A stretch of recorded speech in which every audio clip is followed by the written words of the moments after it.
মুখ্যমন্ত্ৰীক সদায় আমি ওয়েলকাম বিটিচিলৈ বিটিচিৰ বিভিন্ন জিলালৈ কাৰণ মুখ্যমন্ত্ৰী ডাঙৰীয়াই হ'ল অসমৰ চাৰিসীমাৰ ভিতৰত কাম কৰিব লাগিব। যেতিয়া তেখেতে আহিব সমস্যাবিলাক দেখিব শুনিব তেতিয়া কেবিনেটত পলিচি হ'ব আৰু তেতিয়াই আমাৰ ৰাস্তা ঘাট আৰু বেছি পাম। চাওক দাদা, ইলেকশ্যনটো চবেই খেলিব আৰু ইলেকশ্যন খেলিম বুলিয়ে ৰাজনীতি কৰিছে।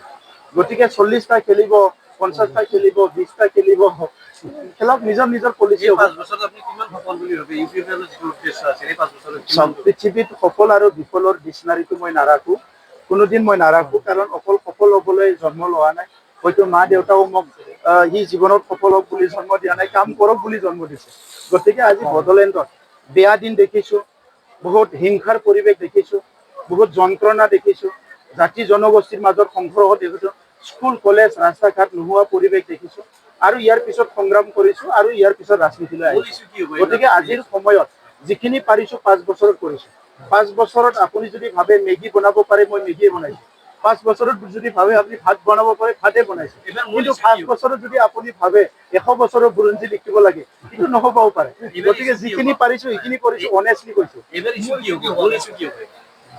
ইছ্যুৱে ইছ্যু, যি কথা পাতিলে ইছ্যু। পৃথিৱীখন বহুত আগুৱাই গ'ল। আপুনি যদি লণ্ডন আমেৰিকাৰ লগত যদি কম্পেয়াৰ কৰে, ইছ্যুৱে ইছ্যু। ভাৰতৰ বিভিন্ন উন্নত ৰাজ্যৰ লগত যদি কথা ভাবে আপুনি, ইছ্যুৱে ইছ্যু। অসমৰ যদি উন্নত ডিষ্ট্ৰিক্ট যোৰহাটৰ নিচিনা বা বেলেগ ডিষ্ট্ৰিক্টৰ নিচিনা কথা পাতে, গুৱাহাটীৰ নিচিনা, তেতিয়া ইছ্যুৱে ইছ্যু। কিন্তু বড়োলেণ্ডে লাহে লাহে আগবাঢ়ি আছে। 5 বছৰৰ অন্তত শান্তি আহিল, নিৰাপত্তা আহিল, সমন্বয় আহিল। আজি যদি ৰাজনীতিৰ নামত কোনো এইটো বিঘিনি নানে, ইয়াত কোনো যদি সমস্যা নানে, হয়তো শান্তিটো সদায় থাকিব। সেইটো চবচে ডাঙৰ মূলধন। মানুহৰ জীৱনৰ যিটো এটা ভাবুকি, ইয়াতকে ডাঙৰ সমস্যা কি আছে? চ' সেইটো যদি 5 বছৰ ভালে ভালে গ'ল, ইয়াতকে ডাঙৰ মূলধন কি আছে? দুবেলা দুমুঠি আমি জন্ম পোৱাৰ লাখ লাখ বছৰ আগৰ পৰাই দুবেলা দুমুঠি চবে বিচাৰি খাই আছে, আজিও খাই আছে।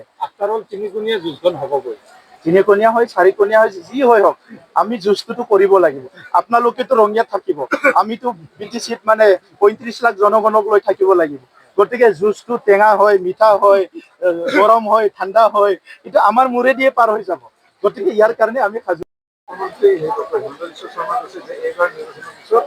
সকলোৱে প্ৰথম শ্ৰেণীৰ নাগৰিক হ'ব। ইয়াৰ কাৰণ চাওক, মুখ্যমন্ত্ৰী ডাঙৰীয়াই কিবা এটা চিন্তা কৰি কথাটো কৈছে, কিন্তু মই তাক ক'ব লগা নাই। কিন্তু ভাৰতবৰ্ষৰ অসমত বিটিচিত যিসকল বসবাস কৰি আছে, সকলোকো আমি সাংবিধানিকভাৱে সমান চকুৰে চাওঁ, সমান মৰম, সমান শ্ৰদ্ধা কৰোঁ। চ' গতিকে আজি মোৰ নজৰত মই কাকো তেনেকুৱা নাচাওঁ। সেইকাৰণে মই কৈছোঁ যে সকলোকে, আৰু এই 5 বছৰ আমাৰ চৰকাৰ অহাৰ পিছত আৰু বেছিকৈ আমাৰ যিসকল জনগোষ্ঠীয়ে ইয়াতে অধিকাৰ পোৱা নাছিলে মাটিৰ, তেখেতসকলক মাটিৰ অধিকাৰ দিয়া হৈছে। যাৰ ভাষাৰ কোনো এটা স্বীকৃতি নাছিলে, সেইসকলৰ ভাষাটোক লৈ পেলাই আজি আমি ডিক্সনাৰী ওলাইছোঁ, যাতে সকলো শিকিব পাৰে, জানিব পাৰে। যি জনগোষ্ঠীবিলাকৰ বিভিন্ন সময়ত আশা আকাংক্ষাবিলাক পূৰণ হোৱা নাছিলে, সেইটোৰ কাৰণে আমি ভিজন ডকুমেণ্ট ওলাইছোঁ। আৰু চৰকাৰতে এটা কমিউনিটি ৱেলফেয়াৰ ডিপাৰ্টমেণ্ট বুলি ডিপাৰ্টমেণ্টে আৰম্ভ কৰি দিছোঁ, যাতে কোনো ৰাজপথত যাব লগা নহয়। চাওক, মিত্ৰজোঁট, ইলেকশ্যন, চাওক, আপোনালোকে যিটো বিচাৰিছে সেইটো এটা কথাত ক'ব পৰা একো উত্তৰ নহয়। কাৰণ ৰাজনীতিত পজিটিভো থাকে, নেগেটিভো থাকে। এতিয়া মিডিয়াই পজিটিভটো লিখিব না নেগেটিভটো লিখিব, এইটো মিডিয়াৰ কথা। কিন্তু আজিৰ তাৰিখত আমি কেন্দ্ৰীয়ত আমাৰ চৰকাৰ আছে, ৰাজ্যত চৰকাৰ আছে, আৰু বিটিচিত আমি বেলেগে বেলেগে ইলেকশ্যন খেলাৰ কথা চলি আছে। এই কথাটোকে চবে কৈ আছে, আৰু সময়ত আলোচনা কৰি পেলাই আপোনালোকক জনাই দিম। আজিলৈকেতো আমি 40টা সমষ্টি, 3277টা বুথত আমি কাম কৰি আছো। আমাৰ কৰ্মকৰ্তা কাৰ্যকৰ্তা খুব সুন্দৰকে কাম কৰি আছে ৰাইজৰ লগত, কোনো এটা বেয়া পৰিৱেশ নাই। চ' সেইকাৰণে আমাৰ দলীয়ভাৱে, যিহেতু আমি বিটিচিৰে দল, আমি অসমৰ নহয়, অসমৰ আমাৰ ইমান এটা ৰল নাই বা ভাৰতত ৰল নাই বেলেগ জেগাত। চ' বিটিচিৰ কাৰণে আমি বিটিচিৰ 26টা জনগোষ্ঠীক লৈ আগুৱাই যাবৰ কাৰণে যিটো ৰণকৌশল, যিটো ৰাজনীতিক পলিচি লাগে, নীতি লাগে, সেইটো আমি কৰি পেলাই কাম কৰি আছো। দ্বিতীয়ৰ ইলেকশ্যনত মোৰ প্ৰতিদ্বন্দ্বী আগতে আছিলে, ৰাস্তা ঘাট বেয়া আছিল, শান্তি নাছিল, জাতি জনগোষ্ঠীৰ মাজত ভেদাভেদ মানে আছিলে, এইবিলাকে প্ৰতিদ্বন্দ্বী আছিল। গতিকে এইবিলাক লাহে লাহে আমি শেষ কৰিলো যেতিয়া, এতিয়া আৰু প্ৰতিদ্বন্দ্বী মই দেখা নাই। কি কৈছে? DPF লগত তেনেকুৱা মিত্ৰতা বা শত্ৰুতা বুলিতো একো নাই। তেখেতসকলেও কাম কৰি আছে, আমিও কাম কৰি আছো।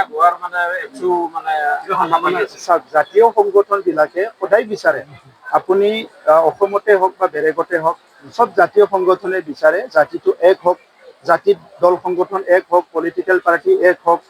তো এইটো কেতিয়াবা ওচৰলৈ গৈছে কিন্তু হোৱা নাই। কোনোবা দিনা হ'ব পাৰে, এইটো ময়ো আশা কৰো বা ভগৱানৰ ওচৰত প্ৰাৰ্থনা কৰো। কোনোবা দিনা যদি ৰাজনীতিতো তেনেকুৱা পৰিৱেশ আহে, এইটোতো ভালেই হ'ব। কিন্তু ভাৰতৰ পলিটিক্সত বেলেগ দেশৰ মই ক'বলৈ নাযাওঁ, টাইম নাই, কিন্তু ভাৰতৰ পলিটিক্সত সকলো ৰাজ্যত সকলো জনগোষ্ঠীত দুটা তিনিটা আছে। কাৰ্বি আংলতো আছে, ডিমা হাছাওতে, চবতে আছে। গতিকে প্ৰচেষ্টা কৰাটো কোনো